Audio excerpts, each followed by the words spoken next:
Okay, good morning to all of you. आज हम carbohydrate का नेक्स्ट क्लास शुरू करने जा रहे हैं। लास्ट क्लास में हमने क्या पढ़ा था? फ्रक्टोज अणु का विन्यास या कॉन्फ़िगरेशन पढ़ा था कि फ्रक्टोज हमें कौन कौन से विन्यास में मिलता है। ठीक है, डी और एल में अगर उसका साइक्लिक स्ट्रक्चर बनाए, हम चक्रीय संरचना बनाए, तो वो किस में मिलता है? हमें अल्फा और बीटा, ठीक है, एनोमर की फॉर्म में हमें मिलता है। अब जो नेक्स्ट हमें पढ़ना है उसके अंदर क्या है? हमें एक एपिमेराइजेशन की प्रोसेस पढ़नी है। नेक्स्ट के अंदर हमें क्या करना है? एपिमेराइजेशन की प्रोसेस पढ़नी है। तो इस एपिमेराइजेशन में क्या होता है?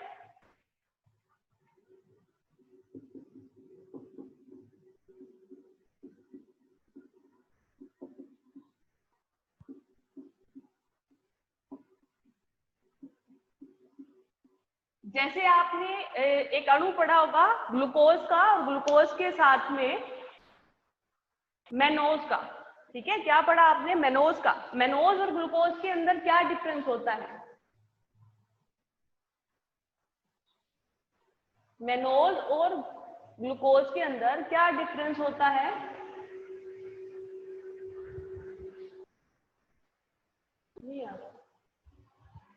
अच्छा, मेनोज जो होता है उसके अंदर सेकंड कार्बन पर, ग्लूकोज के सेकंड कार्बन पर हाइड्रोक्सी और हाइड्रोजन समूह के विन्यास का क्या होता है? डिफरेंस होता है। ठीक है, कौन से कार्बन पर? C2 कार्बन पर, 2 नंबर कार्बन पर। तो वो क्या शो करता है? एपीमेराइजेशन शो करता है कि अगर हम ग्लूकोज की बात करें तो ग्लूकोज में हमारे पास क्या होता है? पहला कार्बन आपका एल्डिहाइड। ठीक है, पहला कार्बन क्या होता है? एल्डिहाइड होता है। और दूसरे कार्बन पर हमारे पास अगर हम डी ग्लूकोज ले तो वो क्या होता है? HOH होता है। थर्ड कार्बन पर OHH होता है। ठीक है, और बाकी का आगे आपको पता है, उसको हम पूरा नहीं लिख रहे हैं, हम सिर्फ ग्लूकोज मेनोज में डिफरेंस क्या है वो देख रहे हैं। ठीक है, तो ये आपका क्या होगा? ग्लूकोज वाला अणु। और मेनोज में क्या होता है? मेनोज में पहला कार्बन तो आपका एल्डिहाइड ही होगा। ठीक है, लेकिन जो सेकंड कार्बन है इस पर हाइड्रोक्सी और हाइड्रोजन समूह का विन्यास क्या होता है? उल्टा होता है। ठीक है, इसमें क्या होता है? OH आपका लेफ्ट हैंड साइड में होता है, बाकी क्या होता है इस ग्लूकोज के? सेम होता है। ये हमारा क्या है? मेनोज है। ठीक है, ये क्या है? मेनोज है।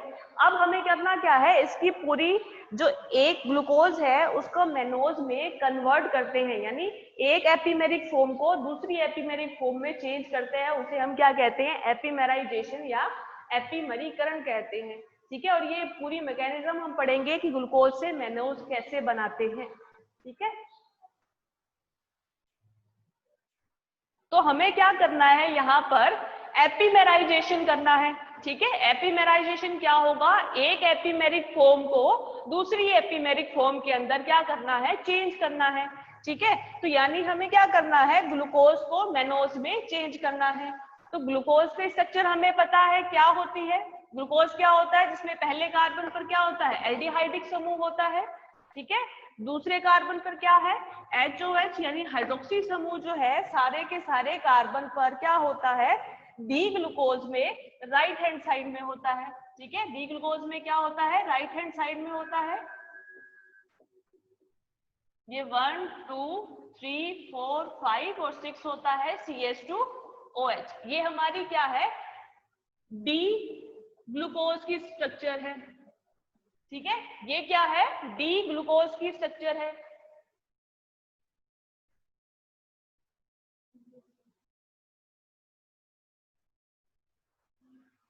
ठीक है, ये हमारी क्या है? डी ग्लूकोज की स्ट्रक्चर है। इसके अंदर क्या करना है हमें? सिर्फ मेनोज में डिफरेंस कहां पे आता है? इस सेकंड नंबर वाले कार्बन पर। ठीक है, कहां पे डिफरेंस आता है? सिर्फ सेकंड नंबर कार्बन पर आपका विन्यास जो होता है वो उल्टा होता है। सेकंड नंबर वाले कार्बन पर विन्यास क्या होता है? उल्टा होता है। यहाँ पर ये क्या है? डी ग्लूकोज है, और ये क्या है? हमारा डी मेनोज है। ठीक है, ये पूरी जो स्ट्रक्चर है आगे की वो क्या है? सेम ग्लूकोज की तरह ही है। इसको अगर कंप्लीट लिखना चाहो आप तो इससे कंप्लीट कर लो। ये आपके 1 2 3 कार्बन हो गए, ये 4 5 और 6 हो गया CH2OH। ये सारे क्या होंगे, हाइड्रोक्सी समूह इसमें राइट हैंड साइड में होगा। तो ये हमारा क्या है, डी मेनोज। ठीक है, ये क्या है हमारा डी मेनोज है। तो हमें एपिमराइजेशन क्या है, ये एक दूसरे के क्या है, ग्लूकोज और मेनोज एक दूसरे के एपिमर है। हमें करना क्या है, एपिमेराइजेशन, मतलब इस ग्लूकोज को फ्रक्टोज में चेंज कैसे करते हैं उसकी मैकेनिज्म पढ़नी है, उसकी क्या करनी है, क्रियाविधि पढ़नी है। तो ये जो क्रियाविधि है उसी को ही हम क्या कहते हैं, एपिमेराइजेशन या एपिमरीकरण कहते हैं। ठीक है, क्या होता है इसको स्टार्ट करते हैं अपने, कि हम सबसे पहले क्या लेते हैं, ग्लूकोज का अणु लेते हैं। ठीक है, सबसे पहला स्टेप क्या होता है, ग्लूकोज का अणु लेते हैं, उसका हम क्या करवाएंगे, ऑक्सीडेशन करवाएंगे। ठीक है, ग्लूकोज के अणु का हम क्या करवाएंगे, ऑक्सीडेशन करवाएंगे। तो ऑक्सीडेशन जब भी हम इसका करवाएंगे तो क्या होगा, ये जो आपके ग्लूकोज का पहला कार्बन है इस पे क्या है, एक कार्बोनिल समूह है, यानी ये क्या है, एक एल्डिहाइड ग्रुप है।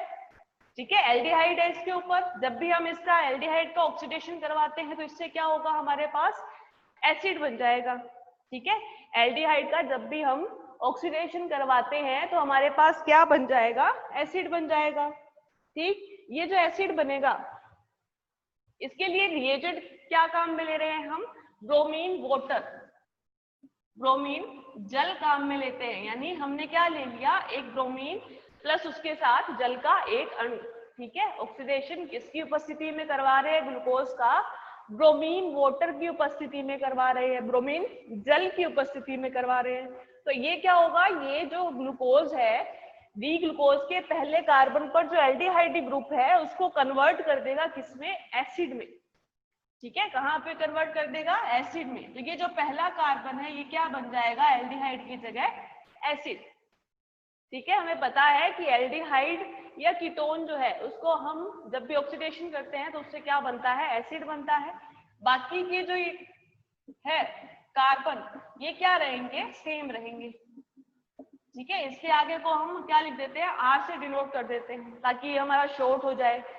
ठीक है, तो ये हमारा हुआ एपिमेराइजेशन का पहला स्टेप, जिसके अंदर हमें क्या करना था कि हमें इस ग्लूकोज का ऑक्सीडेशन करना था किसकी उपस्थिति में, ब्रोमीन जल की उपस्थिति में, जिससे हमें एल्डिहाइड ग्रुप से क्या मिल गया, एसिड का एक ग्रुप मिल गया, अम्ल का एक ग्रुप मिल गया।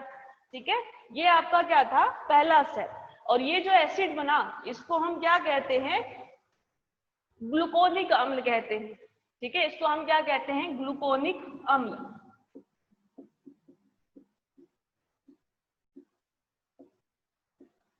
ठीक है, अब स्पीड स्लो ही है मेरी। यहाँ पर पहले स्टेप में हमने क्या किया, ग्लूकोज अणु का ऑक्सीडेशन किया, किसकी उपस्थिति में किया, ब्रोमीन जल की उपस्थिति में किया, और इससे हमें क्या मिला, इस पहले कार्बन पर एल्डिहाइड की जगह एसिड मिल गया, जो हमारा क्या हुआ, पहला स्टेप। और ये क्या बना, ग्लूकोनिक अम्ल बना। ठीक है, और ये जो आर है ये क्या है, बाकी के कार्बन सेम है। ठीक है, उसको लिखा है हमने आर। ये जो आपका इतना पोर्शन है ये क्या है, इसको हमने किससे लिख दिया, आर से लिख दिया। ठीक है, अब क्या करेंगे, पहला स्टेप हो गया हमारा ऑक्सीडेशन का, जिसमें हमें क्या मिल गया, एक ग्लूकोनिक अम्ल मिल गया। अब हम क्या करते हैं, एक बेस लेते हैं, क्षार लेते हैं। तो क्षार जो है वो क्या करेगा, इस अम्ल पे एक हाइड्रोजन को ट्रांसफर कर देगा। अब हम क्या करते हैं, एक लेते हैं क्षार या बेस। ठीक है, पिरिडिन ले लिया मान लो हमने। पिरिडिन की स्ट्रक्चर क्या होती है ये आपको पता होना चाहिए। ठीक है, क्या होता है, 6 मेंबर रिंग होती है जिसके अंदर हेट्रोसाइक्लिक होती है, जिसके अंदर क्या होता है, एक नाइट्रोजन होता है। ठीक है, तो ये पिरिडिन लेते हैं एज ए क्षार। ये पिरिडिन क्या करता है हमारा, कि ये जो आपका सेकंड कार्बन है इस सेकंड कार्बन से एक H+ को निकालता है। ठीक है, और ये H+ है इसको ट्रांसफर करता है कहां पर, इस अम्ल वाले समूह पे। ये एसिड है, एसिड को कैसे लिखते हैं हम, C+O, और उसके साथ कौन सा समूह जुड़ा हुआ होता है, हाइड्रोक्सी समूह जुड़ा हुआ होता है। ठीक है, क्या होता है, हाइड्रोक्सी समूह जुड़ा हुआ होता है और एक कार्बोनिल ग्रुप होता है। अब ये क्षार क्या करता है, इस सेकंड कार्बन से H+ को निकालेगा और ये H+ जो है ये किसके साथ जुड़ता है, इस ऑक्सीजन के साथ जुड़ता है।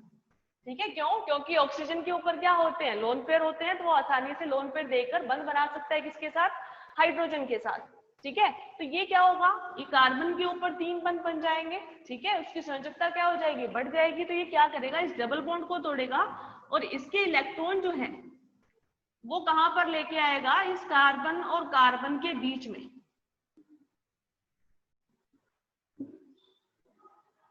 क्या करेगा, ये डबल बॉन्ड तोड़ेगा और इसके जो इलेक्ट्रॉन है ये इन दोनों कार्बन के बीच में लेके आएगा। क्यों, क्योंकि यहाँ से इस वाले कार्बन से जब हाइड्रोजन निकलेगा तो इसकी संयोजकता क्या है, कम हो जाएगी, इस पे पॉजिटिव चार्ज आएगा।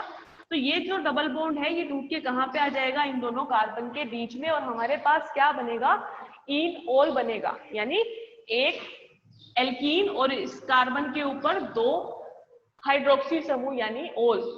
ठीक है, तो हमारे पास यहाँ पे ये क्या बनेगा, इस कार्बन के ऊपर, पहले कार्बन के ऊपर 2 हाइड्रोक्सी समूह, ठीक है, और दूसरे वाले कार्बन के साथ ये डबल बॉन्ड के साथ जुड़ा हुआ है। ठीक है, और उसके बाद जो है, उसके बाद का क्या है, सेम है, उसके बाद का सारा क्या है, सेम है। तो ये हमारा क्या बन गया, पिरिडिन या बेस की उपस्थिति में ये हमारा बना इनोल, या जिसे हम क्या कहते हैं, इनोल। ठीक है, ये बना, ये हमारा क्या हुआ, एपिमेराइजेशन का सेकंड स्टेप। पहले स्टेप में हमने क्या किया, ग्लूकोज का एल्डिहाइडिक ग्रुप जो है उसका क्या किया, ऑक्सीडेशन किया। ऑक्सीडेशन से क्या हुआ, आपका एल्डिहाइड की जगह क्या बन गया, एसिड बन गया। एसिड से हमने क्या किया, आगे बेस की उपस्थिति में क्या बना दिया, इनोल बना दिया। अब हमें क्या करना है, अब दोबारा इसी की, इस इनोल की रिएक्शन फिर से एक किसके साथ करवाते हैं, क्षार के साथ करवाते हैं। फिर क्षार जब भी आएगा तो वो क्या होगा, फिर से एक H+ को निकालेगा। ठीक है, और जब ये H+ को निकालेगा तो इसको मैं इसको रब कर देती हूँ, यहाँ पे लिख देंगे हम आगे की रिएक्शन। ठीक है, आप पहले इसको लिख लेना।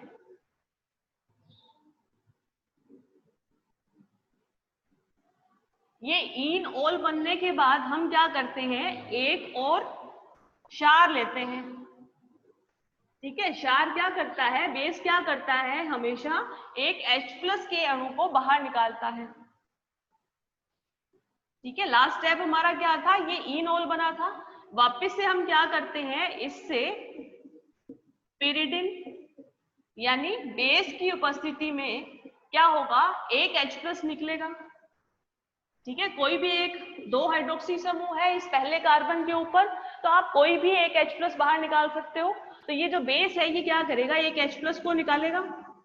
ठीक है, और ये जो H+ है ये किस पे अटैक करेगा, इस वाले कार्बन के ऊपर अटैक करेगा। ठीक है, H+ जो है वो क्या करेगा, कार्बन पर अटैक करेगा, और ये जो आपका डबल बॉन्ड है कार्बन कार्बन के बीच का, ये टूटेगा और इस कार्बन और ऑक्सीजन के बीच में डबल बॉन्ड आएगा। हमने क्या किया था, पहले भी यही किया था। ठीक है, इससे पहले वाले स्टेप में भी क्या किया था, यही किया था, एक H+ निकाल दिया था, और अब क्या कर रहे हैं, फिर दोबारा दूसरा H+ निकाल रहे हैं। ठीक है, तो डिफरेंस क्या आया कि जब भी हम ये रिएक्शन करते हैं तो ये जो आपका हाइड्रोक्सी समूह है उसका क्या हो जाता है, इन्वर्जन हो जाता है। इस कार्बन का जो विन्यास है उसका क्या हो जाता है, इन्वर्जन हो जाता है, क्योंकि ये एक तरह का SN2 रिएक्शन आती है। ठीक है, क्या होती है, नाभिक से ही प्रतिस्थापन अभिक्रिया की तरह काम करता है, SN2 होता है, जिसमें क्या होता है, प्रोडक्ट का या उस कार्बन का क्या हो जाता है, विन्यास का इन्वर्जन हो जाता है, प्रतिपन हो जाता है। तो यहाँ पर जब हम दोबारा क्या करेंगे, एक और बेस लेंगे तो ये H+ निकाल के इस कार्बन पे अटैक करवाएगा। तो ये जो कार्बन जो कि जिसपे कि हाइड्रोक्सी समूह आपका राइट हैंड साइड में था, वो अब कहाँ पे आ जाएगा, लेफ्ट हैंड साइड में आ जाएगा। ठीक है, तो ये जो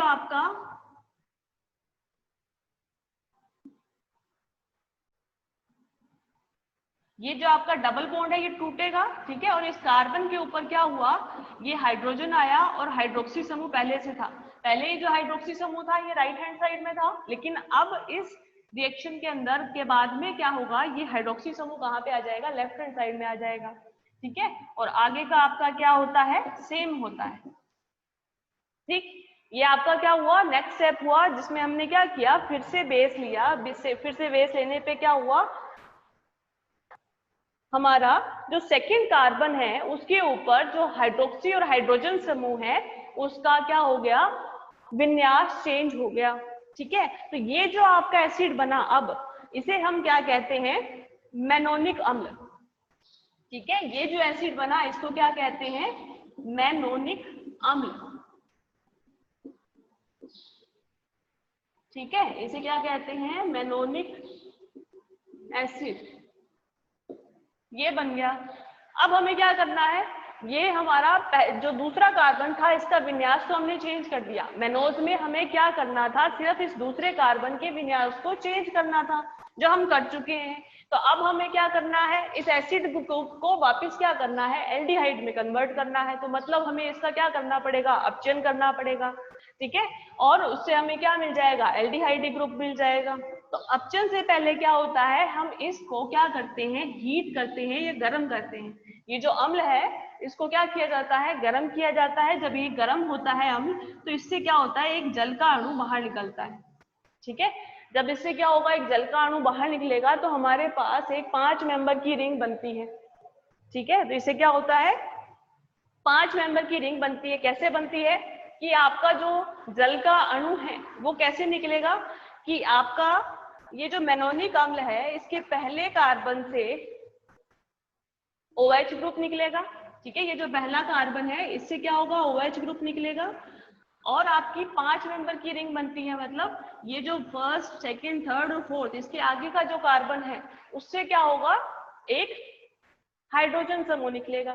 ठीक है, और आपका क्या होगा, 5 मेंबर की रिंग बनेगी। अब उसको बनाने के लिए आपको ये कंप्लीट लिखना है। तो ये अगला कार्बन हमारा क्या होता है, HOH होता है। ठीक है, आगे आप R से लिख लो इसको। तो ये क्या करेगा, ये OH यहाँ से निकलेगा। ठीक है, और ये बंध बनाएगा किसके साथ, इसके साथ, और ये एक H+ बाहर निकलेगा, यानी एक H2O का अणु इस मैनोनिक अम्ल से क्या होता है, बाहर निकल जाता है। कब निकलता है, जब हम मैनोनिक अम्ल को गर्म करते हैं। ठीक है, हमने क्या किया, इसमें मैनोनिक अम्ल को गर्म किया। गर्म करने पे क्या हुआ, एक जल का अणु बाहर निकला और हमें क्या मिला, एक 1 2 3 4 और एक ऑक्सीजन 5 मेंबर की एक रिंग मिली, जिसे हम क्या कहते हैं, गामा लैक्टोन कहते हैं। ठीक है, क्या बना हमारे पास कि एक कार्बन पहला जिसके ऊपर क्या है, C डबल बॉन्ड O है। ठीक है, और इसका एक बंध किसके साथ जुड़ा हुआ है, आगे चौथे कार्बन के साथ। ठीक है, दूसरा कार्बन हमारा क्या है, जिसपे क्या है, OH और H है। तीसरे कार्बन पे भी क्या है, OH और H है। चौथे कार्बन पे क्या है, एक आपका H है और ये बीच में क्या है, O है। और आगे का क्या होता है, सेम होता है, 1 2 3 4 5 पे क्या होता है, ये HOH, और 6 पर होता है CH2O। तो ये हमारा क्या बनता है, गामा लैक्टोन। ठीक है, क्या बनता है, ये गामा लैक्टोन। जब भी हम किसी अम्ल को गर्म करते हैं तो उसमें से या तो एक CO2 का अणु बाहर निकलता है या H2O का अणु बाहर निकलता है, या दोनों बाहर निकलते हैं। तो यहाँ पर ये जो मैनोनिक अम्ल है इसको जब भी हम गर्म करते हैं तो उससे क्या होता है, एक जल का अणु बाहर निकलता है। जब जल का अणु बाहर निकलता है तो एक 5 मेंबर की रिंग बनती है। ठीक है, कौन कौन से, 1 2 3 4 और 5। ठीक है, फिफ्थ क्या होता है, ऑक्सीजन होता है। तो ये जो रिंग बनती है इस फॉर्म को हम क्या कहते हैं, गामा लैक्टोन कहते हैं। तो नेक्स्ट स्टेप में हमारा क्या बना, गामा लैक्टोन बना। अब इसका क्या कर देंगे, हम अपचयन कर देंगे, और अपचयन करने पे हमें क्या मिल जाएगा, हमारा मेनोज मिल जाएगा। ठीक है, लास्ट स्टेप आपका क्या है इसका, अपचयन या रिडक्शन। ठीक है, लास्ट स्टेप क्या है, अपचयन है, या फिर जिसे हम क्या कहते हैं, रिडक्शन। ठीक है, रिडक्शन किसी की भी प्रेजेंस में करवा लो। मान लिया हमने निकल की प्रेजेंस में करवाया, 2 हाइड्रोजन लिए, तो ये क्या करेगा, इसका रिडक्शन कर देगा। रिडक्शन करेगा तो क्या होगा, ये बॉन्ड टूटेगा, एक हाइड्रोजन यहाँ पे आ जाएगा और एक हाइड्रोजन इसके साथ आ जाएगा। ठीक है, तो ये हमारा क्या बन जाएगा, मेनोज बन जाएगा। अब इसको हम इस तरफ लिख लेते हैं।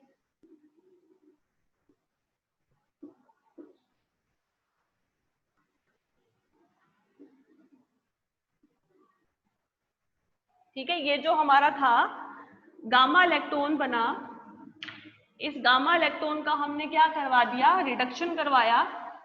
अपचयन करवा दिया, ठीक है, किसकी प्रेजेंस में, निकल और हाइड्रोजन की प्रेजेंस में, तो ये क्या करेगा, ये इस बंध को तोड़ेगा, एक हाइड्रोजन इस कार्बन के साथ जुड़ जाएगा और एक हाइड्रोजन इस ऑक्सीजन के साथ जुड़ जाएगा और हमारा क्या बन जाएगा, ये एल्डिहाइड ग्रुप।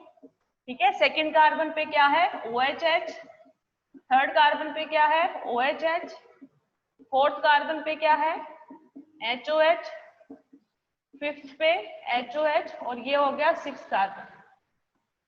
ठीक है, तो हमने कहां से स्टार्ट किया था, ग्लूकोज से स्टार्ट किया था, जहां पर, अच्छा गामा क्यों बोल रहे हैं, क्योंकि जो आपका फंक्शनल ग्रुप होता है ना, ये कार्बोक्सिलिक समूह, इसके पास वाला कार्बन हमारा क्या होगा, अल्फा होगा।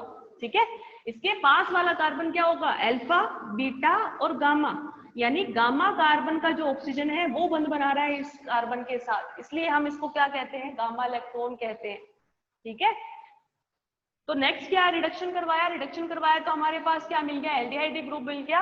अब ये जो स्ट्रक्चर बनी, इसकी और ग्लूकोज की संरचना में क्या डिफरेंस है, सिर्फ इस दूसरे कार्बन का डिफरेंस है कि दूसरे कार्बन पर हाइड्रोक्सी समूह कहाँ पे है, हमारा लेफ्ट हैंड साइड में है। ठीक है, तो ये जो संरचना हमारी बनी, ये क्या है, डी मेनोज। ठीक है, क्या है ये, डी मेनोज है। ठीक है, और ये जो कन्वर्जन हुआ किसका, ग्लूकोज का, किसके अंदर, मेनोज के अंदर, इसे हम क्या कहते हैं, एपिमेराइजेशन कहते हैं। ठीक है, इसको क्या कहते हैं, एपिमेराइजेशन कहते हैं। और इसको गामा इलेक्ट्रॉन क्यों बोला, क्योंकि ये जो है, जो रिंग बन रही है वो इस एल्डिहाइड ग्रुप के गामा कार्बन के साथ बन रही है, इसलिए इसे हम क्या कहते हैं, गामा इलेक्ट्रॉन कहते हैं। ये आपकी क्या हो गई, एपिमेराइजेशन की प्रोसेस कंप्लीट हो गई। ठीक है, अच्छा इसके बाद में हमें दो चीजें पढ़नी है, एक तो पढ़ना है चेन की लेंथनिंग और एक पढ़नी है चेन की शॉर्टनिंग। ठीक है, इसके बाद में दो चीजें पढ़नी है, एक तो ये जो कार्बन की चेन होती है, ठीक है, कोई भी कार्बोहाइड्रेट के अंदर कार्बन की जो चेन होती है उसकी हमें लेंथनिंग करनी हो, यानी उसकी कार्बन की चेन में वृद्धि करनी हो। वृद्धि करने का मतलब क्या, कि अगर हमने 5 कार्बन का कोई भी कार्बोहाइड्रेट लिया तो उससे हमें क्या बनाना है, 6 कार्बन का कार्बोहाइड्रेट बनाना है, तो वो क्या होता है, चेन लेंथनिंग या उसकी कार्बन की श्रृंखला में वृद्धि। ये करने के लिए हम क्या करते हैं, एक मेथड काम में लेते हैं, किलियनी सिंथेसिस। ठीक है, और एक चीज होती है आपकी चेन शॉर्टनिंग। चेन शॉर्टनिंग क्या होती है, जिसके अंदर आप कम कार्बन की श्रृंखला का कार्बोहाइड्रेट बनाते हो। ठीक है, वो होती है चेन शॉर्टनिंग। उसके लिए दो विधियां काम में आती है, एक बोल की विधि होती है और एक रफ विधि होती है। ये दोनों तीनों जो मेथड है, ये तीनों ही क्या है, इंपॉर्टेंट है। ठीक है, क्या है, एक तो आपका है चेन लेंथनिंग, यानी ये क्या है, कार्बन की श्रृंखला में वृद्धि। ठीक है, चेन लेंथनिंग से हम क्या करते हैं, जैसे 5 कार्बन का कोई भी कार्बोहाइड्रेट लिया, जैसे एरेबिनोज ले लिया, उससे हमने क्या किया, 6 कार्बन का कार्बोहाइड्रेट बनाया, जैसे ग्लूकोज बना दिया, तो क्या हुआ कि एक कार्बन का की वृद्धि होगी, इसे हम क्या कहते हैं, चेन लेंथनिंग कहते हैं। ठीक है, इसके लिए जो मैकेनिज्म काम में आती है या रिएक्शन काम में आती है, वो होती है किलियनी सिंथेसिस।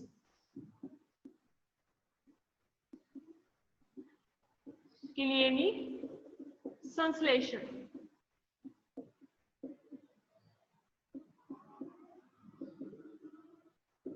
ठीक है, और दूसरा जो आपका स्टेप होता है, उसके अंदर क्या होता है, आपको चेन की शॉर्टनिंग करनी होती है। ठीक है, दूसरे के अंदर क्या होता है, चेन की शॉर्टनिंग करनी है, मतलब हमें अगर कोई 6 कार्बन की अगर कार्बोहाइड्रेट ले रहे हो तो उससे हमें 5 कार्बन का कार्बोहाइड्रेट बनाना है। ठीक है, तो ये क्या होगा, कार्बन की श्रृंखला में कमी। और इसके लिए हम दो मेथड काम में लेते हैं, एक तो होता है बोल का मेथड, ठीक है, वॉल मेथड, और एक लेते हैं हम रफ का मेथड या रफ सिंथेसिस जिसे कहते हैं।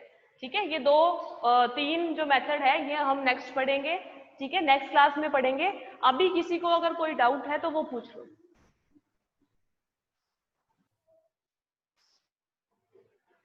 इसमें लास्ट स्टेप में क्या था, जब भी हम एसिड में से एसिड को हीट करेंगे तो उससे क्या होता है, एक H2O का अणु बाहर निकलता है।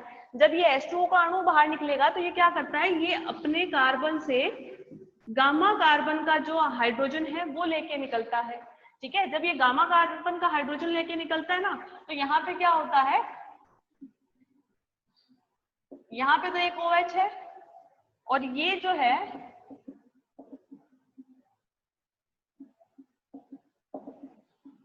इस फोर्थ कार्बन के साथ इसके ऑक्सीजन से बंध बना लेता है। ठीक है, ऐसे करता है ये। ठीक, ये रिएक्शन होती है। अब इसमें क्या होता है, इसके बाद में